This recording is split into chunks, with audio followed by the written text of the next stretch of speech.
We are calling upon all international artists to stay away from our country. What made you to go there? I was invited there. I was invited by black musicians. They felt very strongly that they wanted to get their music out.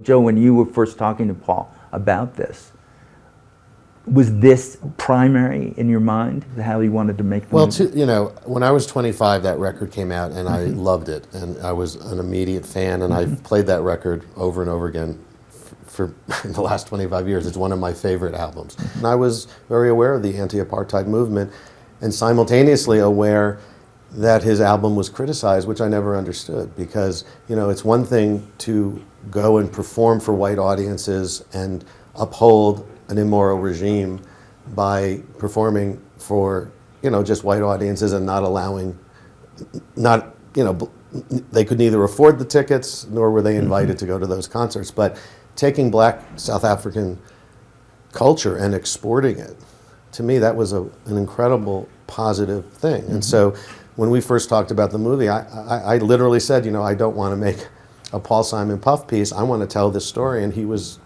there and very courageous of him to open a door. You know, a lot of artists would not necessarily open the door to a controversial past the way he did. So it was, you know, we were in agreement. But the thing I think that's the strongest element of the movie, in fact, is the making of the record.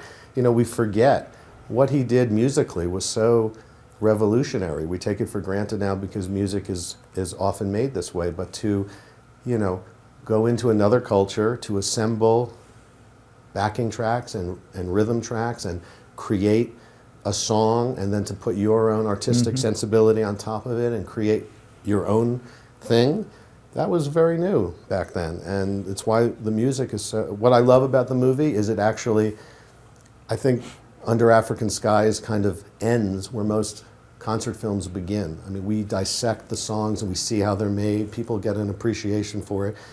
We also tell the political story, which is important, but I wanted to tell both stories using that, you know, the present tense journey of Paul going back to South Africa as kind of the narrative thread to hang it on. So I love the film because it tells both stories, and the musical story to me is actually more important than the political story. Somehow they seem to me to feed into each other in that way, and also the sting of it is still there.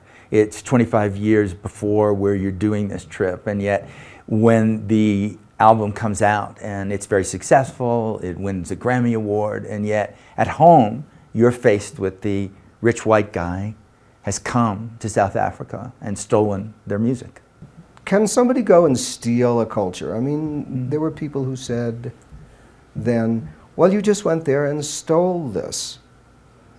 And, well, of course, you can't really steal a culture. If I record a song, if I come from South Africa and decide to go to Nashville and record a country song, and it becomes a big hit, and I go back to South Africa, is country music stolen? Is it gone?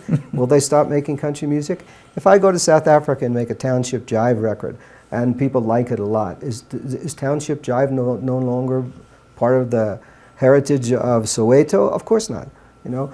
But at that time, that was a question: cultural colonialism, cultural imperialism, and that question has been long settled with world music. Now you see it all the time.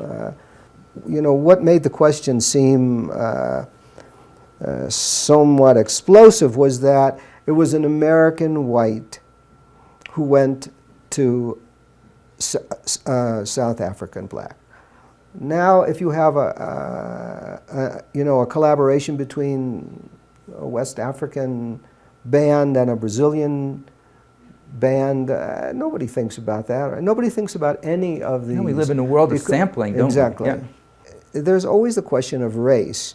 More typically, the assumption that if a white collaborates with a black, that the chances are that the white is taking advantage of the black. Well, I mean, it's a sort of inverse racism, really, because I never cheated anybody, ever. I went there because I really loved the music, and I found musicians who understood the way I wanted to work and who were excited by it, and we became a band, and it was a really good band. And for the people who you know, co-wrote the songs with me, if they wrote an accordion part or a guitar part that was essential to the song, then we shared credit, we shared royalties, everybody was paid, nobody had any complaints. There's never been any complaints about that. So we responded, but the accusation is, you know, is the thing that remains in people's minds more than the response. It's also kind of this endless cycle, you know. American music has been deeply influenced by African music, which then in turn influences that same South African music, and it's just this What's constant the story of cross-pollination. music, you know? Yeah, it is all the world now. But that I just want to go out with that first thing. The movie's called Under African Skies, which is on that album. What is that first sound that you remembered hearing that made you want to go there and do this? The first sound that I heard was an accordion. It was a group called the Boyoyo Boys, and there was an album called Accordion Jive Hits. And it was essentially township jive, Soweto music, with accordion and guitar and that rhythm. And I really fell in love with it. And it sounded very much like a certain kind of mid-50s rock and roll. And there's a reason why it's familiar. You know, we're very influenced by African music, and they by us particularly. What is, to go out with, the piece of music that you can do for me that sums this up, this whole feeling you have about making the Graceland album? That I can do for you, you mean sing? Yeah, just a little bit. I think if I had to choose, you know, which of those songs I thought was the best of the collaboration, where the DNA was most intertwined, I would say it would be Graceland. So you can't give me the first two? The Mississippi Delta was shining like a national guitar. See, you made me happy. I'm glad. Thank you. Thank you, Paul. Sure. Thanks, Joe. Thank you. That was great.